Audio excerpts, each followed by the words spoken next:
holycastsofreakingpod. Chapter 16. It's Chuuurls. It's Cherrydoom. It's Chad. Okay. And here's what happened in chapter 16. Christian pulls out of Anastasia. Ew. He gets mad at her for touching him. "I'm 50 shades of fucked up," he says, titularly. Anastasia tells him about her kinky wet dream, and then he bitches at her about getting some birth control lined up since he hates condoms. Christian reveals that he got Anastasia drunk on purpose. Why? Because she, quote, overthinks everything. Anna rolls her eyes after Christian describes his contingency plan if she doesn't sign the contract. Kidnapping and coercion, if you're wondering. And because she has done this, she must be punished. Maybe punished. Anyway, he spanks her, and then they fuck again. Afterwards, he rubs oil on her butt and leaves. I don't remember that. Yes. Anastasia calls her mom and boo-hoos about the whole thing, but not specifics as per the NDA agreement.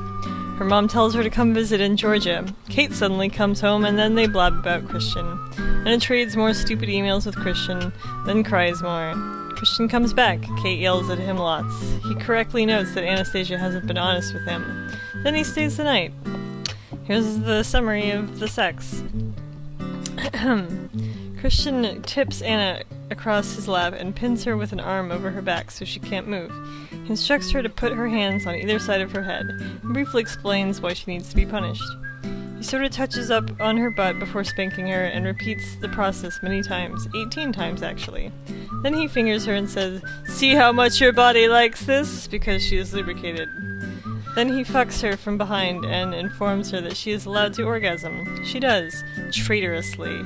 "Oh baby," Christian breathes, "welcome to my world." What a fucking horrible line. Yep, it's terrible. That was a good reading. Great, awesome. Alright, it was a long chapter, by the way, so that's why we had a long summary. So, on to pet theories. My theory is that reading this book is causing my health to degenerate. Because ever since I've started doing this podcast, I've had like 4 migraines. Something that has never bothered me before. I had one last night as well, and I almost couldn't do this podcast today. The bad writing in this book is actually killing me. Oh no. That is no good. No good. What would be the literary cure for 50 Shades of Grey, I wonder? That's a good question. Maybe like Harry Potter or something? Maybe. My theory, and this is a theory that probably should be cut out of the podcast because of how terrible it is that books and anime are natural purgatives. So if you have too much of one, you're going to switch to the other at some point. Like, at some point, you read too much, you're like, I'll throw on some anime. And you're like, oh, this is so much anime. Go back to books. It just keeps happening. It's an endless cycle. Oh, actually, I wonder if manga counts as anime, because, Those are books, man. Yeah, but it's still... You read too much, eventually you're going to go, I need to see some moving pictures. It's from Japan. Same as anime. I was wondering about this. What would like an equivalent of 50 Shades of Grey for Harry Potter be like? Like if it was BDSM or something, some other alternate universe Harry Potter fanfiction that got turned into the Artemis Fowl series. What is that? Yeah, okay, so it's kind of, it came out shortly after Harry Potter. It's like a super rich child named Artemis Fowl, and there's magic or whatever. And he actually has a big buff bodyguard, reminding me of Taylor. So it's basically fantasy BDSM. And I think there's a little love story with like a stupid fairy or something. It is BDSM though? No, it's not, but you could probably read it that way if you wanted, because Artemis Fowl is the kid. Is kind of like a little dick, much like Christian is. Is there some sort of BDSM Harry Potter pun we can make? Harry, Paddler? Harry Paddler in the chamber of BDSM. And the Dungeon of Secrets. Not really. Christian says to Anna, I think in an email, that, quote, "You really wouldn't like me when I'm angry." And obviously he's the Hulk. And wasn't there a Grey Hulk at some point? Yeah, in the comics. I actually read up about it. His name's Tom Fixit. And he's like, I actually have the Hulk wiki open in the other tab. I'll read it. The Grey Hulk, though possibly not the original, worked for a time as a Las Vegas enforcer called Joe Fixit. The Grey Hulk has average intelligence, although he occasionally displays knowledge and intellectual ability, normally associated with Banner. He's cunning, crafty, hedonistic, arrogant, and distant, with a hidden conscience. Wait a minute. Possibly not the original? Isn't that obviously not the original, since he's, quote, the Grey Hulk, and not the Hulk? I mean, there are different Hulks, but... I yeah. thought they were all Bruce Banner. No, because Joe Fixit. Except for the Grey Hulk. While in a functionally calm emotional state, Joe Fixit is able to lift about 70 tons! What? That's fucking nuts! And by the way, his powers are also based on the moon. His persona is strongest during the night of the new moon and weakest during the full moon. So, just some things. Just some Hulk trivia there for you. Grey Hulk trivia. Do you guys know how much 1.2 million Sacagawea dollars would be? In 70 tons? More than that. Oh. Well, it would be $1.72 million. That's how much it would be, because it equals $1. Well, I meant in terms of weight. You got us good. I just wanted to bother you. I forget exactly, but it's over 100 tons.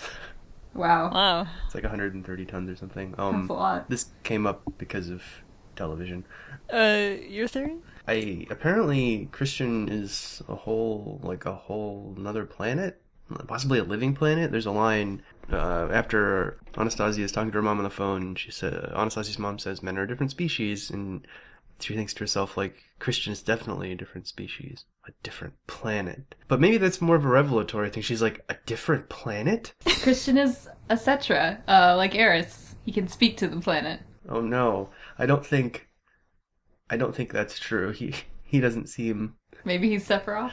He could be like Meteor, some sort of terribly, like, malicious sentient thing that is like coming to destroy our world. Because she's like saying like he is a different species and a different planet. So he's a living planet in a different sense than like a living planet as an ecosystem. It's very alarming. I don't trust him. Okay, mechanics. Okay. My insides practically contort with potent, needy, liquid, desire.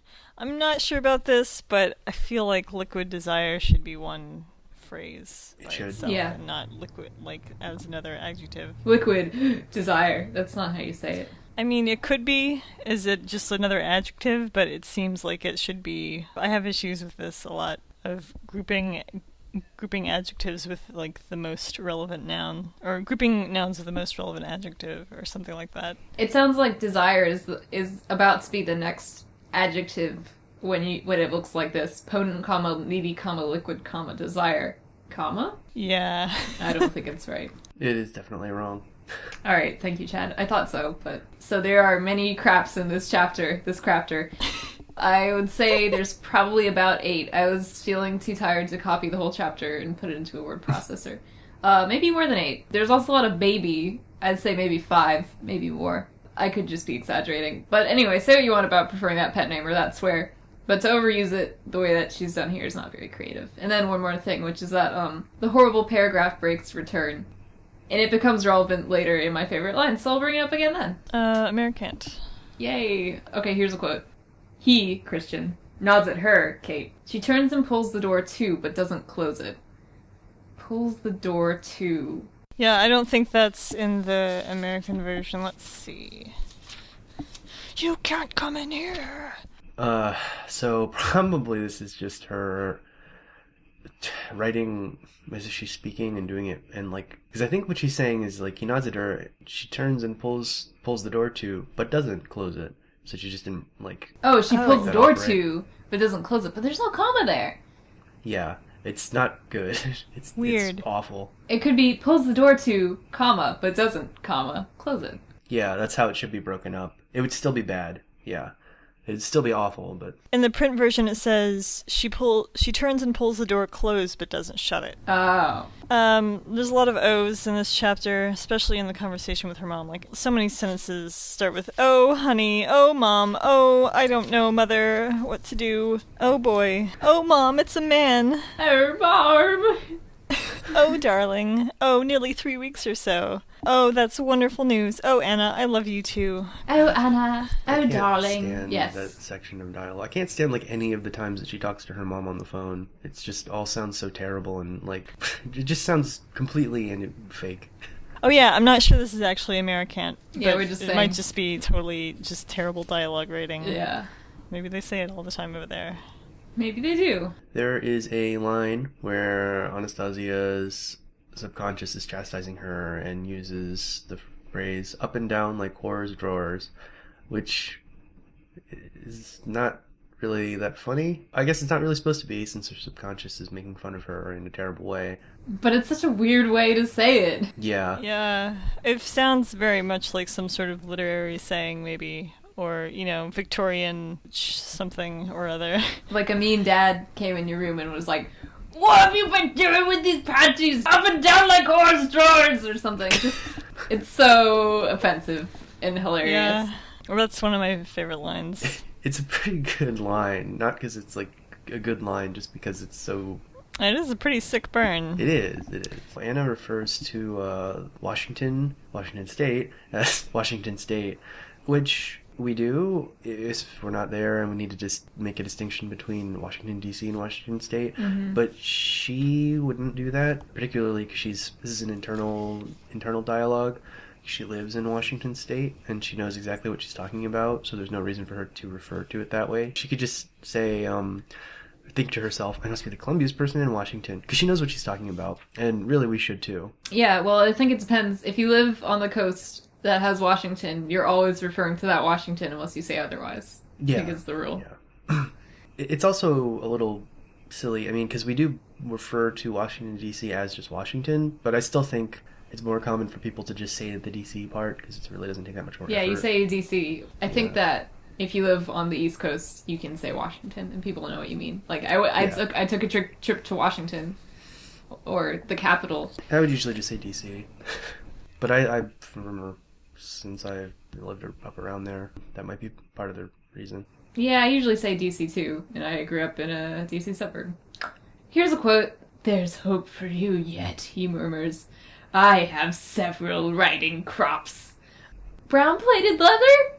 So we usually don't say the word plated or plate as Americans. We have to say braided or braid. Yep. So there. Plate is a thing that you eat food off of, not something that goes in your hair. Yeah, I remember in Harry Potter when they were talking about Padma Patil's plaited hair, I was not sure what that meant. Then I learned. It means they shaved it off and put it on a plate. Wording. Miss Steele, you are not just a pretty face. You've had 6 orgasms so far, and all of them belong to me. I'm not exactly sure what the fuck he means by this, but it sounds like he's saying, like, he doesn't just enjoy her body, he also enjoys her ability to have orgasms. Yeah, that is kind of weird, because it's not really like a personal achievement. And he's also saying this in response to her talking about her GPA. Is he equating... I don't understand what... Okay, here's the whole passage. If you imagine for 1 minute that I think you ceded control to me, well, you haven't taken into account my GPA, I smile shyly at him. But thank you for the illusion. Miss Steele, you are not just a pretty face. You've had 6 orgasms so far, and all of them belong to me, he boasts, playful again. Well, it sort of makes sense, because he's saying, like, oh, okay, you are smart then. And then here's the truth, like, all your orgasms are mine! Oh, okay. Yeah. They aren't related, necessarily. He should have said, though, like, you're not just a pretty face, you've got the situation all figured out. All your orgasms belong to me, because I'm in control! Like, is what I would guess. I mean, he's so fucking evil. This is basically just bad dialogue. There's no way to make sense of this. All the dialogue is trash in this chapter. So all my wording things are kind of cheating, because they all might go in favorite line. The chapter is really bad in terms of wording, and you need to experience some of these sentences just as they are. They could have been fixed with an editor, and that's why I put them in wording. So Asterisk already said this up and down like horse drawers thing, but the whole portion is up and down like horse drawers, my subconscious remarks bitterly.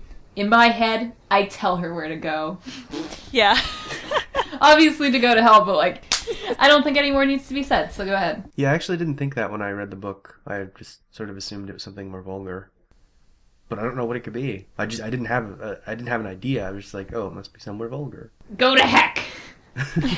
He is so bossy. She says this, like, I feel like once every other chapter. Just, like, anytime he says something like, buckle up, or eat your food. And I feel like it's just not necessary anymore. We know he's bossy. We know why he's bossy. Move on. Think of something else to say. Are we starting to think that maybe Anastasia really is just mentally a child? I just had a memory from the past when I was a child about this. I used to have a best friend called Sarah Bosserman. One day at lunch I called her Bossy Bosserman and she cried like a lot and I felt so bad and I was like, I'm sorry, it was just a joke. I was sad because I made my friend sad. Next. Here's the quote. So Catherine Kavanaugh is responsible for all this. And if she'd gone to that interview and asked her gay question, she'd be sitting here with the sore ass. First of all, you shouldn't use gay this way as like an epithet. No, but she wasn't. I know, that was the joke. That was the joke. Actually, her gay question is, are you gay Christian? Not like her question of like a stupid question. That's the confusion. But it kind of sounds like because she asked a question about being gay, her punishment is that she has to experience something gay. Thus the sore ass. But anyways. Hey, man. Yeah, I know. Well, Whoa. that's the point, is that it sounds like it's that, but it's not that. After she gets spanked and she doesn't die or whatever, she says, boy, I survived. I just think the usage of boy here is really weird. I mean, I say that. I say things like, oh boy, a lot. Oh boy, that's a nice bird. That's a quintessential Cherrydoom sentence. But yeah, it's just like, boy, I survived. Seems a little tame for the situation. It sounds like boy as a noun, like, boy, right there. I survived. I survived that boy. Well, she has to save all of her salty language for more stressful situations, I guess. Sexual situations, I suppose. Chad, read my next quote, please. Has that obscenely rich fucker upset you again? No one would ever say that. Like, okay, has that fucker upset you again? Like, why would you say, that super rich car-having fucker, that mansion fucker? Like, okay, obscenely rich is a good trait, and fucker is a bad trait. It's just a weird thing to combine. I don't know if obscenely rich is necessarily a good trait. I consider it good. I mean, there's a lot of animosity towards those sort of people in... Kate's also rich. Yeah, that's true. Kate is also rich. Maybe she's jealous because she's not as rich. Yeah, maybe. We actually don't know how rich or not rich she is. True. Apparently, Kate and Anastasia have been living together the entirety of their college career in like an apartment that has been paid for by Kate's parents. So Okay, while Kate is being mad at Christian, she rolls her eyes, and Anna thinks, oh, I wouldn't do that near Mr. G. She hasn't referred to him as Mr. G ever yet. Mr. G. G, Mr. G. What does Harley Quinn call the Joker? Mr. J. Mr. J! Yeah, okay, that's what I thought. That's what I was doing, yeah. I thought so too, but I couldn't remember exactly what it is. Okay. reading up on the Hulk, but not bothering to read up on Harley Quinn. I used to watch Batman all the time when I was younger, on WB Kids. And I also thought of Suffer Like Mr. G did from Suffer like from G House of the did. Dead. Suffer like G did. He says it like suffer like G did, like it's a question. No, don't come. My God, who could have done... Okay, I'm sorry. She hands me a cup of wine. It won't taste as good as the bally. Don't taste as good as the bally! I mean, it sounds like, English somehow, but just stupid. Probably because of the phrase bally. He ate the bally crackers! The bally crackers. Bally, that's right. I read it as bally. I was like, why are they referring to balls all the time? I thought they meant like these scrotumy crackers. But I don't think that's what it means. I think you're right. What would that even mean? I don't know. Like these fucking crackers. These accursed crackers. These scrotumy crackers. Surely it is the most accursed organ. I would say that probably, perhaps... I don't know, I think the liver is the most accursed organ. Everyone hates the liver. I like my liver. I like my liver too, but ask anybody else and they'll say, no, I hate livers. Not necessarily their own, just livers. They taste bad. I've never had liver. You beguile me, Christian. Completely overwhelm me. I feel like Icarus flying too close to the sun, I whisper. Again with the Icarus shit. Can you please say more about it, Chad? No. Yeah, you can. You fucking wrote something out. I'll read what you wrote out if you're gonna do this. All I wrote was that she references Icarus again and she just sort of explains it. Again. That's all I wrote. Yeah. Yeah, that's it. Yeah, she's about the same exact wording. Yeah, she did it again, and it's still like a case of, first of all, she fully explained this reference the first time, and then she dropped those other two references which haven't come back again to Bluebeard and the other thing, which she didn't I mean, maybe explain. she's specifying not the part of the story where Icarus had these cool wax wings and got to fly. The part where we flew too close to the sun. Does anyone use that, like, name in any other way? Other than the part where Icarus dies because of his hubris? I suppose not. It'd be like explaining Prometheus every time, where you're like, I feel like Prometheus stealing fire from the gods. Or getting his liver pecked out. Ah, liver connection again. Yeah. See? Even animals hate the liver. Yeah, eagles fucking hate it. They want to eat it, but they hate it. Well, I don't know. It sounds like they love it. Yeah, I mean, they love it, but they don't like that it exists. They want to eat them all. Okay, the last one. It's been one long day, one emotional wrench after another. It just sounds like she's getting a bunch of sobbing or angry or laughing crescent wrenches being thrown at her. Just one emotional wrench after another. God, this hurts! That's it. You could sing that line to the tune of Bare Naked Ladies 1 week. It's been one long day, one wrench after the other. I mean, it doesn't work, but you can do it. Yeah. If you were so inclined. So it's situational now, and Cherrydoom goes first. He peels off the condom off his dick and puts it on the floor. I mean, gross, first of all. But I guess, like, where else would you put it? Like, right afterwards? Like, for me, I would meticulously find the condom packet. Hopefully it wasn't, like, you know, totally ripped, and I would carefully stuff it back in there. I don't know, this is really gross. I was really hoping that he would leave it there so I could be more mad, but she does mention that he picks it up. I was really hoping James would forget about it and it would just be a gross condom used on the floor. However, it is something that I sort of like, but usually only because when I write that someone puts a condom on the floor, I'm usually demonstrating that they are gross and lazy. And it is a setup for them stepping on it later in bare feet. I had a really gross thought when you said, like, where else would you put it? I'm not going to say what it was. Too messed up. Go ahead. No.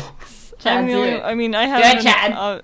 Chad! What are you talking about? What's this thing? Say the thing. No, not you. It's your text. Oh, hey, I say, is it really used? So when he goes in the bathroom and rubs oil on her butt afterwards, I thought the reason he was going into the bathroom was to, like, get rid of the condom. But this is actually before that. That was before that. Yeah, this is, like, right in the beginning of the chapter. What the fuck? Like, I thought that he... Okay, well, this is gross, and it's weird. Don't put condoms on the floor. And also, but I think that his post-sex manners are really terrible. Like, Well, yeah, obviously. Yeah. I hate wearing these things, he grumbles. He holds up the condom, then puts it on the floor and slips on his jeans. Wait, maybe he... Is it like a not opened condom? But then, like, why would he put it on the floor? I don't know. I don't know. Yeah, I'm pretty sure it's his, used condom. Yeah, because he uses a different condom, and then before he leaves, he scoops the used one off the floor. Ew. That is sick. Yep. I mean, if there's no trash can nearby, though, where are you going to put it? I don't want to say the thing that I thought of when you asked that the first time. Say the thing. All right. I said it, and not because I would endorse this, just because I was like, what's that? Just in a flash of inspiration, I was like, what's a really gross thing to do? I was like, you could swallow it. Oh. Don't do that. It's dangerous. It is dangerous. Well, I mean, you would tie it off first and then swallow it so it doesn't, get stuck and fill up with stuff. Anyway. Yeah, okay, anyways. Well, you could just get caught in your throat really easily. Yeah, that too. Here's a quote. Quote, I didn't like it. I'd rather you didn't do it again. You weren't meant to like it. Either my theory about Christian actually liking people in pain that aren't masochists and don't find it sexy is correct, or he's, like, really fucking stupid. Like, why would you do this to somebody knowing that they wouldn't like it? Like, what did you think would happen? That she'd be okay with it afterwards? I guess it's supposed to be part of... It's supposed to be part of his domination of her. You can't just let her do whatever she wants. You gotta punish her. But, I mean, I guess there's not gonna be... Okay. I sort of understand what you're saying. Like, it's okay that she doesn't have a thing for it, but I still think that the fact that they haven't agreed to anything yet is, like, very bad. Exactly, yeah. They should agree to specific punishment. If she doesn't want to be spanked, then she should pick something else. Like, she has to stand in a corner or something, or she has to like, sing I'm a Little Teapot while naked or something like that. She has to swallow the condom. She has to swallow the condom. Here is the thing that Anna says to Christian. What is the context again? It's... Oh, right. It's right after he's saying, like, I let you have control, and she was like... No, you didn't. Yeah. No, you didn't. Basically, like, Christian's like, you need to do some stuff. And then, she's like, if you imagine for 1 minute that I think you ceded control to me, well, you haven't taken into account my GPA. I was really sort of blown away by this line when I read it. There's so many things in the sentence. So obviously Anna doesn't trust Christian, which that makes sense. And I think she has good reasons for that. Like, do we think he's trustworthy? I don't think he's trustworthy. No. But neither is Anastasia. Ooh, okay.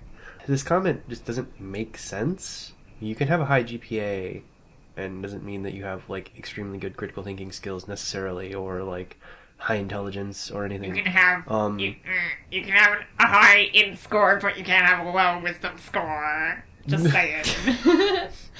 Oh boy. Not really ever played any tabletop games, so that didn't occur to me. I played a million. But yeah, like, you could just...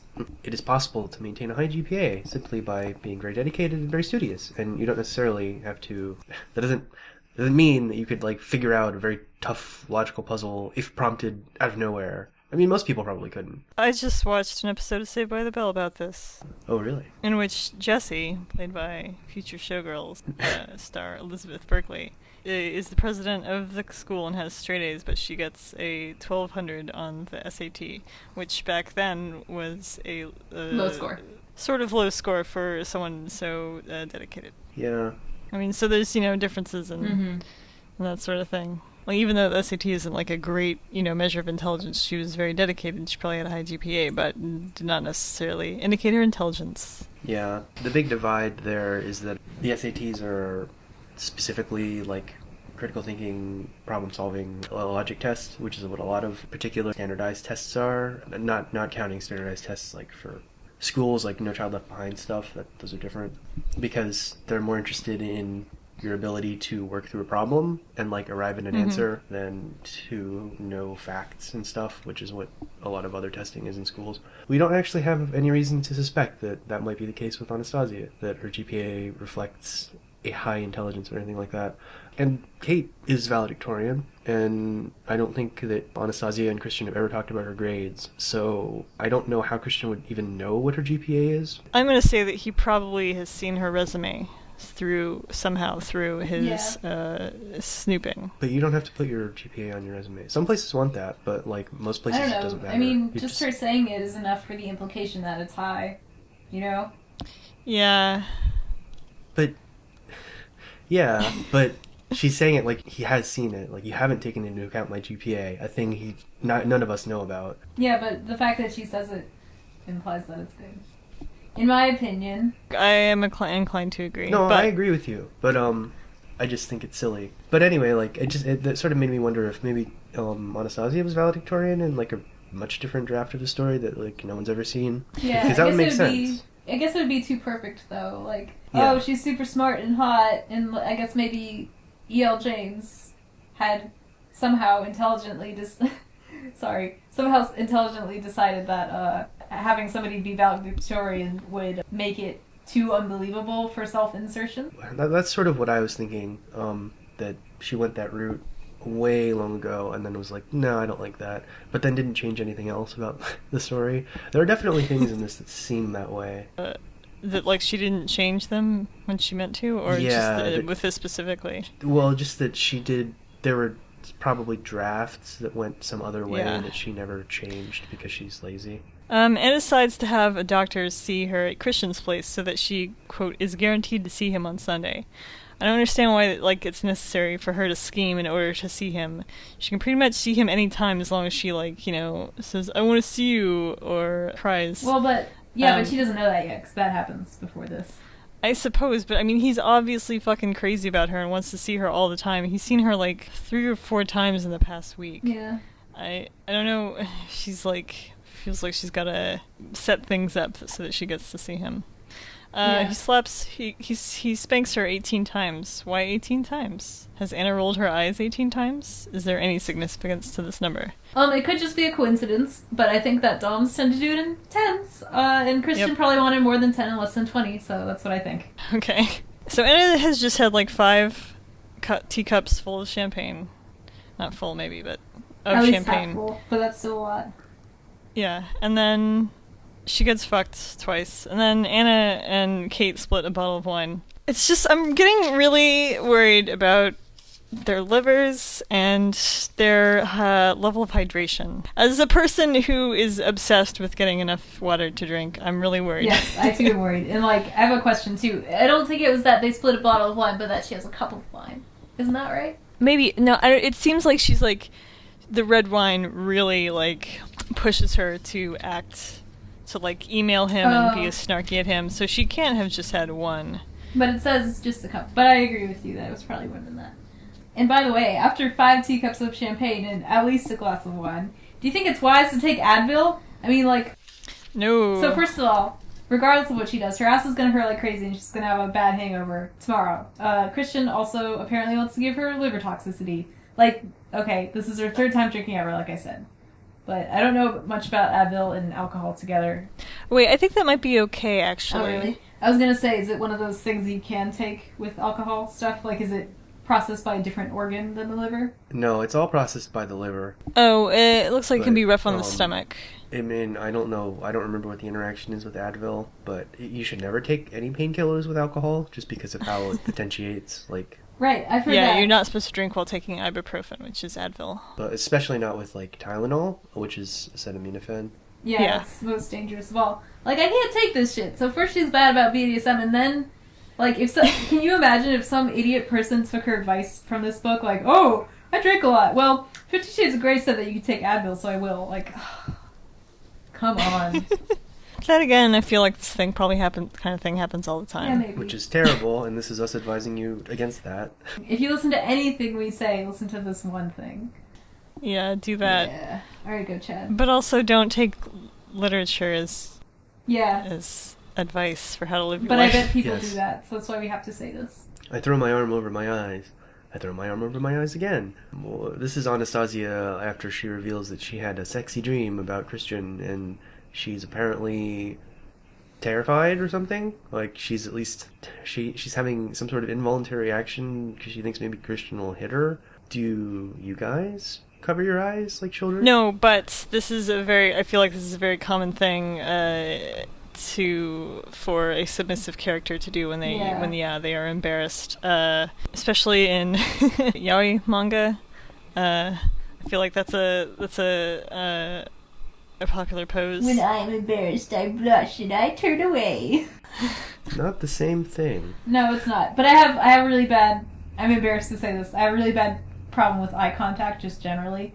Especially if it's, like, with somebody that I want to impress or something. I'm like, oh god, I can't look. Yeah, this is probably a little obvious, though. But she's drunk and crying, so...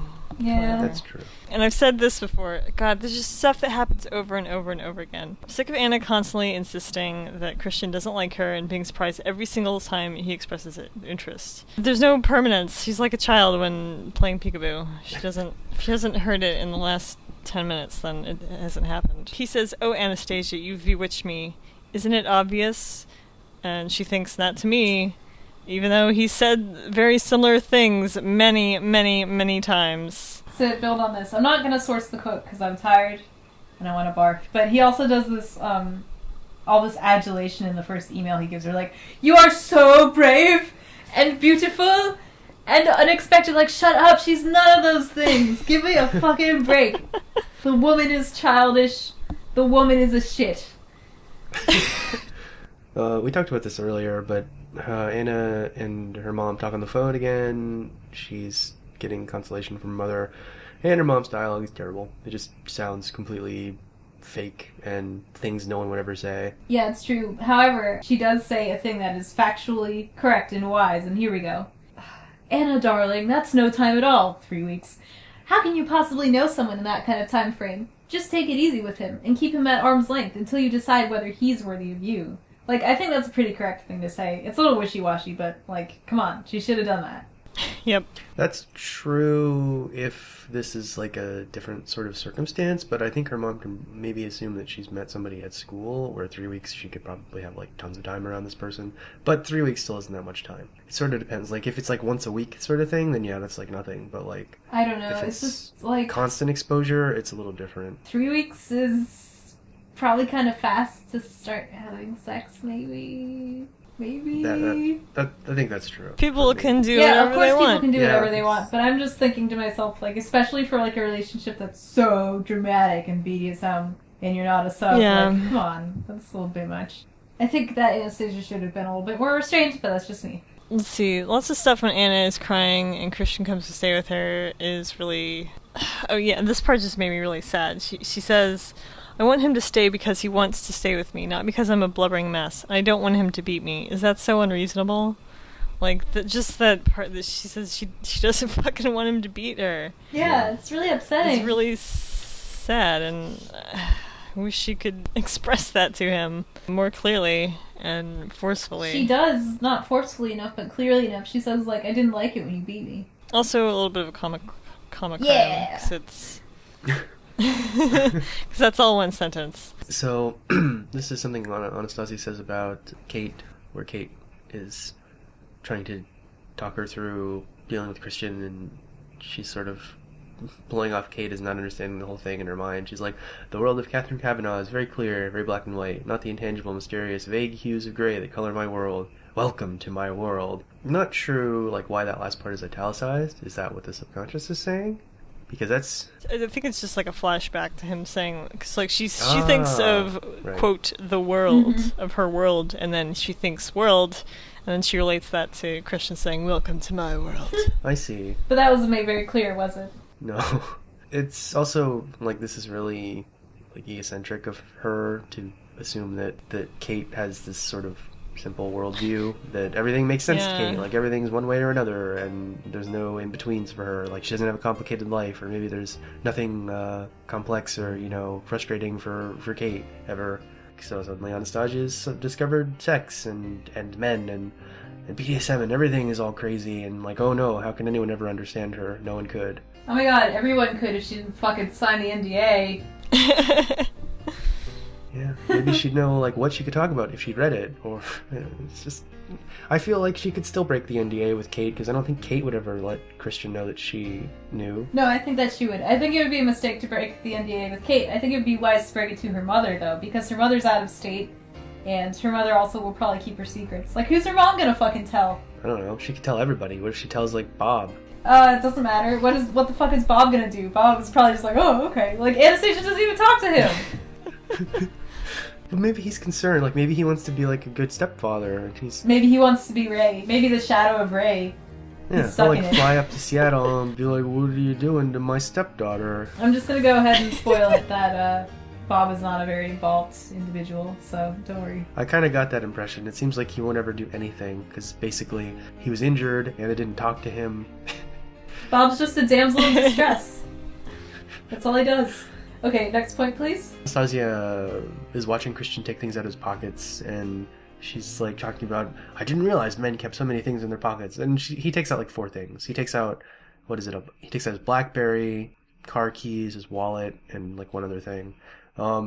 Which is kind of a lot, but also not really. And, like, I personally don't, like, ever carry anything in my pockets. Yeah, and to further kind of prevent this from being a stereotype, I carry a ton of shit in my pockets when I have pockets. I mean, I carry stuff in my jacket pockets, but I would never put anything in my jeans pocket, unless... Yeah. The only time I do that is if I need to put my driver's license in my pocket when I'm going through security at the airport. Yeah. My jeans are too tight to put things in the pockets. Oh my god! Yeah, but I think that's the case with most girls' jeans nowadays. Well, yeah, all jeans are, like, tight these days. Yeah, but I have, like, skirts with pockets and jackets with pockets, and I fill up those pockets like crazy. Yeah, me too. But, yeah, I mean, I was always confused about, like, how guys keep track of all their shit when they don't have a purse. Like, keys and wallet and phone and stuff. It's a lot to carry when you don't have anything else on you. Yes, I'm like you guys. Well, not like Chuuurls with the pants pockets, but I usually just, like... If I have a jacket, it'll have stuff in it, or I usually have a bag, like a backpack or something. Bagoo. Though I've worn men's pants a couple times for costumes, and I've noticed that their pockets are much deeper to carry all the shit. That is true. Yeah. Interesting. So the societal assumption that men put things in their pockets is certainly there, but it's not always true. BDSM chat. So I put my stuff first, like a selfish idiot. But Cherrydoom should reply to this. I mean, it's clear to me that Christian is, like, the worst fucking dom ever. Like, let me just go down the list. He gets his sub drunk to override her boundaries. He plays with her before a contract is definitively signed and the boundaries are set up. He does not give her proper aftercare after a first time playtime. Like I feel like that's basic shit. Yeah, almost all of the parties that I went to were dry parties, meaning no alcohol at all, just so consent would be totally clear. And, like, I brought a sub to one, like, every time they were like, why isn't everybody super drunk at this party? Because, like, that's what people do at parties, they get super drunk, I guess. I mean, it's not my kind of party, but, or, like they had to bring their own beer or something. But yeah, I mean, that's, BDSM and alcohol are not supposed to mix. I mean, I'm sure many people do it, whatever, but consent and all that. But also, you think with, like, if you do things that break the skin, it's bad to drink alcohol because it, doesn't it not help with clotting? Yeah, it thins the blood. That's what I'm trying to say. As for aftercare, yeah, he definitely should have given her a little more aftercare. I'm not very good at aftercare because I hate cuddling. Well, not even, like, in a cuddling way, but just, like, being present. Yeah, just, like, being present, saying, you okay? You need some water? Just being there, doing whatever needs to be done to help the sub come out of subspace. I mean, it can be as much as saying, I don't really think you're a dumb slut, right? I just said that for the scene. And that sort of thing. Yeah, of course. Yeah, he definitely should have done something. Especially for, being so experienced. Yeah. Some people don't need it. But yeah, definitely for first time. You're right there with me. I mean, even if he had just stayed, stayed longer than, the 10 minutes that he stayed. Yeah. I mean, it's the first time. You really need to be careful with those things, is my opinion. He mentions a kidnapping sort of scenario and total power exchange. He mentions kidnapping her if she doesn't agree. She's like, I'll get desperate and have to kidnap you. Which, first of all, if she doesn't agree, that's the last thing he should do, is go against everything she hasn't agreed to kidnap her, and then do total power exchange, which she would have to agree to in order for it to be an actual power exchange. Total power exchange is basically they basically have no rights. The sub has no rights at all. Yeah, no safe word. No safe word. It's like, it's as deep as you can go, basically. Yeah. And I thought that was interesting, and I wonder if they'll do that. But yeah, you're right, Chuuurls, with what you're about to say. I'm looking into the future. He says, TPE 24/7, which I thought was really funny. I found it really creepy the way he brought it up, like, if you don't do it, I'm gonna kidnap you, and then I'm gonna do everything to you forever, and you're gonna be able to escape. Like, calm it down. Yeah. But weirdly enough, Anastasia seems to be, really into it. She's like, oh, holy shit, yeah. Like, I mean, maybe she just thinks that's kind of hot. Yeah, it seems like she does, which is weird that she gets all mad about being spanked. Okay. I think it's sort of playing into that sort of man sweeping woman off her feet sort of thing, and that's why she thinks it's hot. She's like, oh, he'd do all that for me, or something like that. But equating it to kidnapping, wowzer, that's gross. Yeah, I thought it was really fucked up, even though I knew what he was saying. Like, I was like, that's pretty creepy. Don't say things like that. And then later, he's got that line about, like, don't drive your beetle, I will know. Oh, no! Yeah, Jesus. Maybe put a GPS on it. One of those ones you can buy off the internet. Like in Breaking Bad. Maybe he's just always hiding in the back of her beetle. Just waiting for her to get in, then he'll kidnap her. Yeah. When Anna gets spanked, he, quote, spreads out the pain.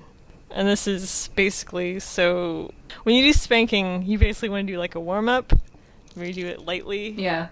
So that it brings blood to the area so that you're both more sensitive to it, and you can, I may not be right about this.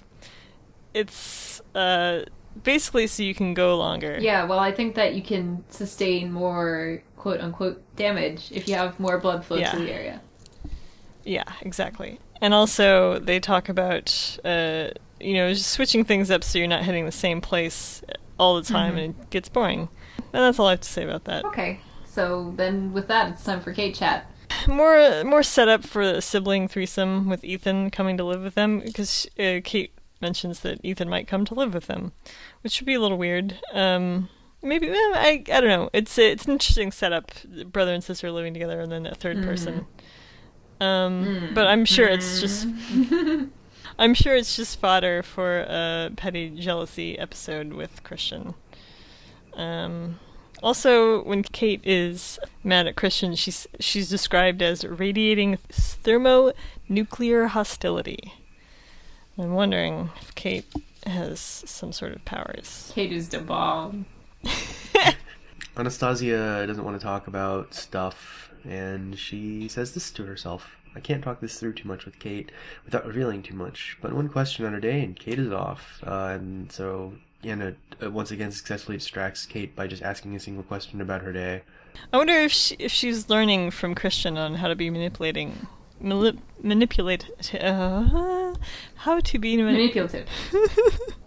Thank you. It sounds like she's always known this about Kate, and she does it regularly to, like, get her off her back. She's like, "Oh, Kate, what's up with you?" And Kate's like, "Oh, well, let me tell you all about me." So bad friend. Stupid, fickle Kate.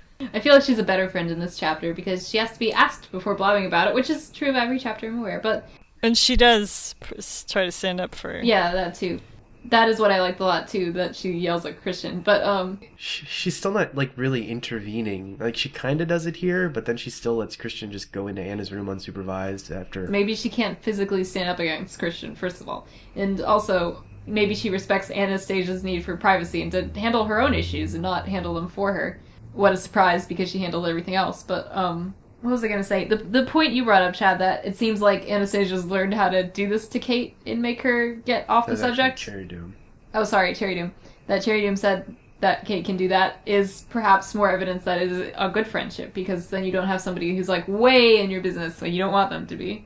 Yeah. Well, that's true, but, I mean, don't you think Kate, if she were a better friend, would be able to detect when Anna didn't want to talk about things then, without Anna having to just, like... Nope. Trip her up? Nope. That's because not everybody's good at, like, reading emotions and stuff. So then, are you saying that Kate maybe isn't such a good friend? I'm saying it's a good match. Like, you can be a bad emotional understander, but you can still be a good friend. I think that's true. In what ways is Kate a good friend? Okay, well, she comforts Anna when she's sad. She brings her alcohol, which... Not very well. No, I think she does, because I don't think they do... both of the times that she's been sad, she's, like, immediately, like, it's been, like, for, like, a few minutes, and then Anna's like, but hey, Kate, how about you? And then Kate's just like, okay. But the key is that, like, Anastasia will calm down before she says, what about you? I don't think that's very clear in the narration this time, but, like, okay, Anastasia stops crying, and then when Kate leaves, she starts again. So, like, Kate's presence comforts her. It's true. It's true! But anyway, I think maybe in the end, Kate is a bad friend, because she thinks that alcohol is the cure for emotional issues, and I completely disagree with that. In every situation where I've tried, and I haven't really tried to do that, but in situations where I have, it's only made things worse. So don't do that. Once again, I feel like this is just a thing that happens. Maybe. To people in the world. They drink to try to solve their problems. Yeah. There's a very famous Simpsons quote about alcohol. The cause of and solution to all of life's problems. Kate has a quote. Just holler if you need me, she says more gently to Anastasia. Great! Your cards are marked! But this line made me think, and even the revision that Cherrydoom is gonna say later is very American. I think James must imagine her as, like, a hyper-American in contrast to the other characters, like... And then maybe it makes more sense that... Wait, you saying your cards are marked as an American expression? It sounds so 20s detective, like, the cards are marked. Well, yeah, that, but not... I've got my eyes on ya! Maybe she's just accusing him of being a card cheat. The writing's on the wall! What's good for the goose is good for the gander! Just all that shit. But it makes more sense to me that she's all, like, tenacious, daring, black and white... belief system. Like, I feel like those are all pretty stereotypical, like, positive American traits to have. Perhaps. I don't know. It's just the thought. In the print version, she says, Great, you're on my shit list and I'm watching you. That's even worse. Like, that is even more American, in my opinion. Well, yeah. Like a contemporary. She's American. Yes, but in comparison to the other characters, I think was my point. Goddess chat. Anna expresses relief that her inner goddess is at least quiet after Anna gets fucked. So it's just like... This voice is constantly bothering her, and she just wants relief from the torture. Yeah. Chad. Anastasia's inner goddess seems to be distracted by the thought of famous 60s through 70s Dick York / Dick Sargent primetime television program Bewitched. Yeah, Bewitched. The line is, Bewitched, my inner goddess is staring open mouthed. Oh. But, that's why. That leads into my next thing. The inner goddess is prostrate and quiet after the spanky sex. Welp! Looks like Christian keeps her restrained. Like, it makes sense, being a Horcrux and all that. He would have control over it.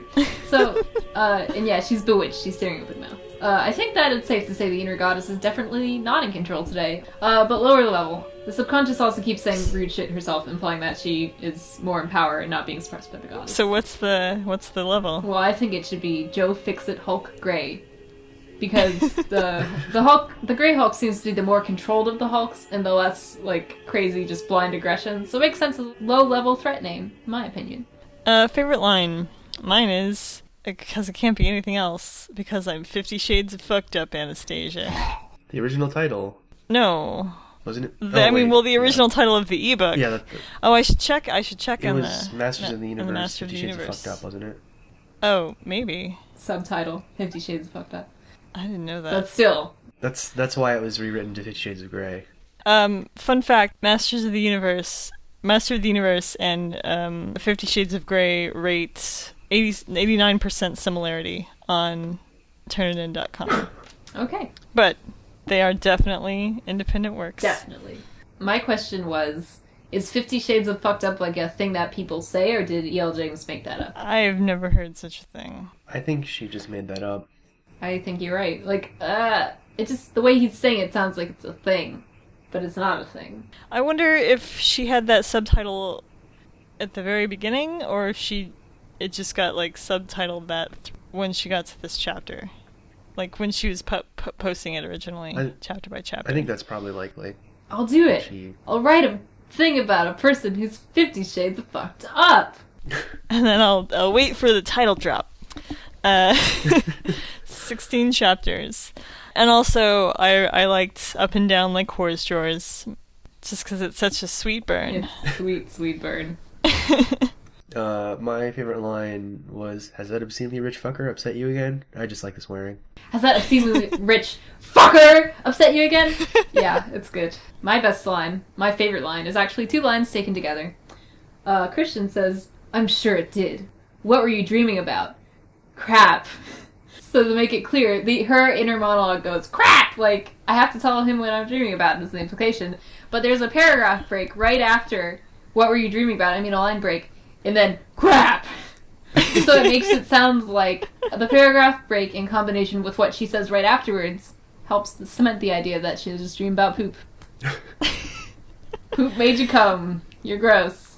Just kidding. I don't know. If you like it, you like it. I'm sorry. I don't mean to insult you. No kink shaming here, but I still think that it's gross.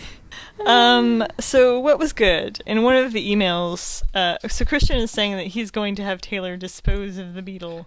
Just come on, don't, like, throw away this car that she might have an emotional attachment to. Anastasia's not sure that he can handle this job, and the subject of her email is Taylor - is he the right man for the job? And I just like there's cute. Some, like, little local political campaign smear ad. And there does seem to be a little bit more examination of the fucked up shit and manipulation that's going on, and that's sort of good. Yeah. And I have something to say here. They definitely examine, like, all the weird things about it, and the reason I said earlier when Chad was speaking about Christian and how much you can trust him, I think that Anastasia also can't be trusted. Here's some lines. Anastasia, you can't tell me what you think I want to hear. That's not very honest, he admonishes me. How can I trust anything you've said to me? And that's a good line. He ruins it, like, immediately afterwards, but yeah, I mean, how can he? I mean, we've heard from her inner monologue that she's often not telling the truth by omission. Well, so yeah. I just, but we basically have all of her thoughts, which is why we can trust what she's saying. Well, we can trust her. Yeah, I'm not, Christian can't trust her. I was saying just in general, if, like, because we don't have any insight into Christian's real thought all the time, so.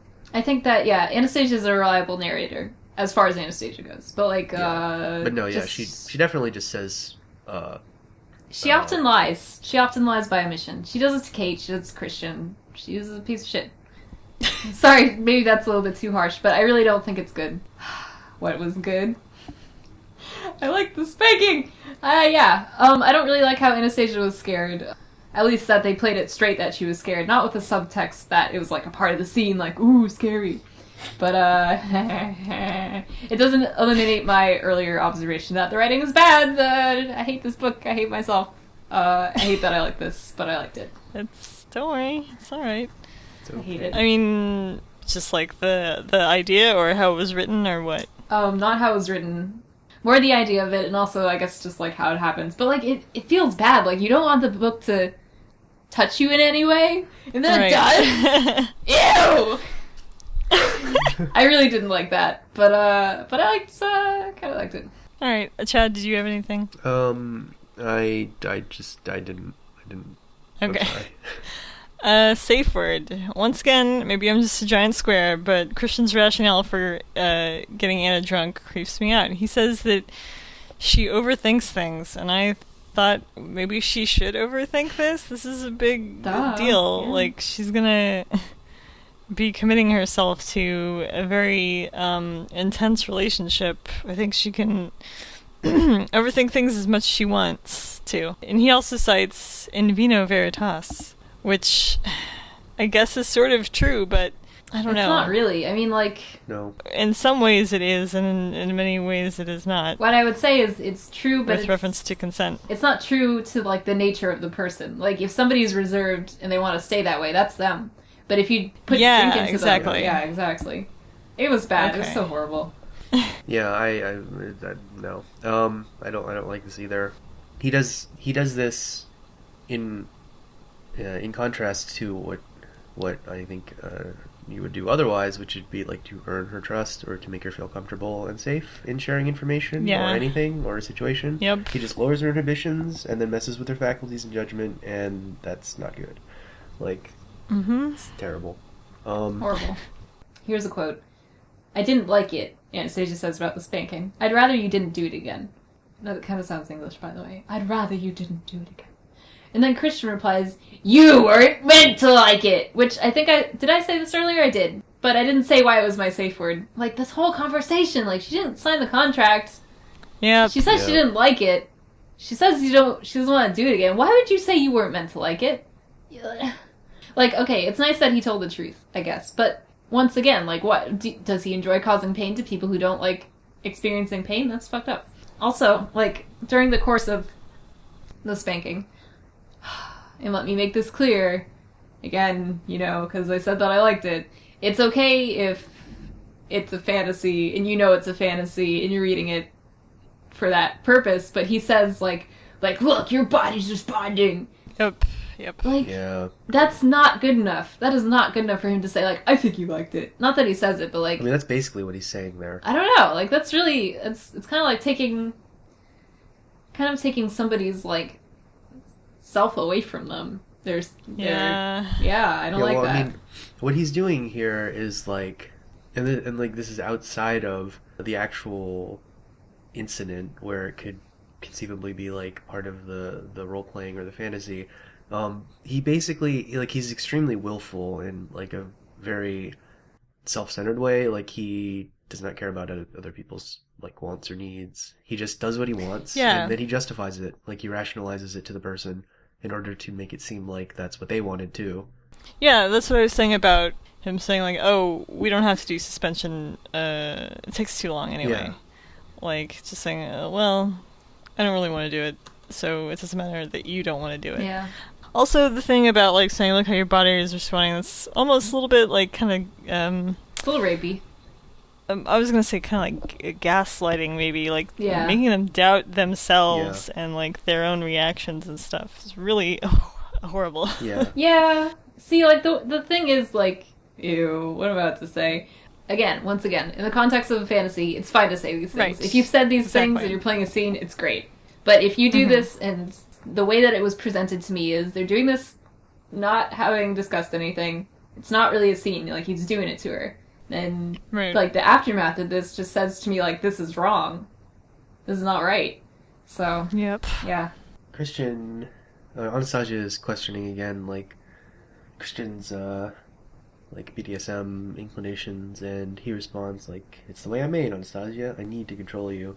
Which isn't really totally, like, that's not a clear line of reasoning.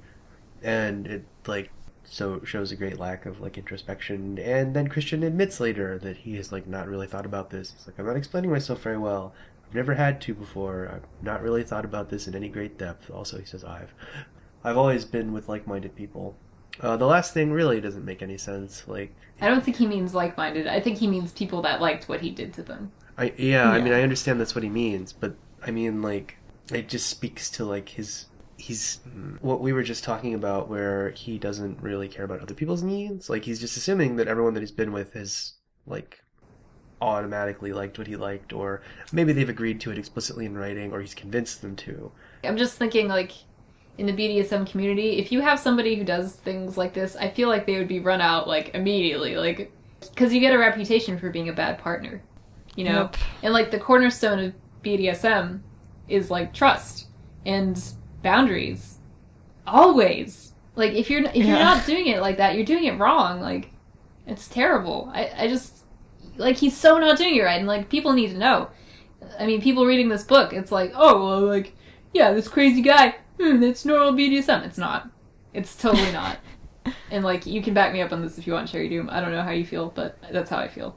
I agree, definitely. I mean, there's definitely sort of, like, an attraction to a certain kind of person. Like, there's a lot of, like, doms You can say it. sitting around and, like, laughing evilly about their plans. Like, oh, I'm such a bastard. I'm gonna, do so many horrible things. But, I mean, at the end of the day, you're only gonna do what your sub wants you to do. I think I can confirm this. A lot of doms, at least, I don't know if it's true, but they have, like, the outward persona of being, like, very, very self-assured and, like, haha, yeah, like, I'm the master. Yeah. But, like, yeah, like you said, they're also, when it comes to the bedroom, if you're a great dom, you're always respectful of those boundaries, and, like, you play with that. Like, that's how it goes. So should we move on to spoiler dungeon? Sure. Okay, well, I'm gonna spoil something for you right now, which is that Anastasia does go to Georgia to visit her mother, and Do they have cocktails? they do have cocktails.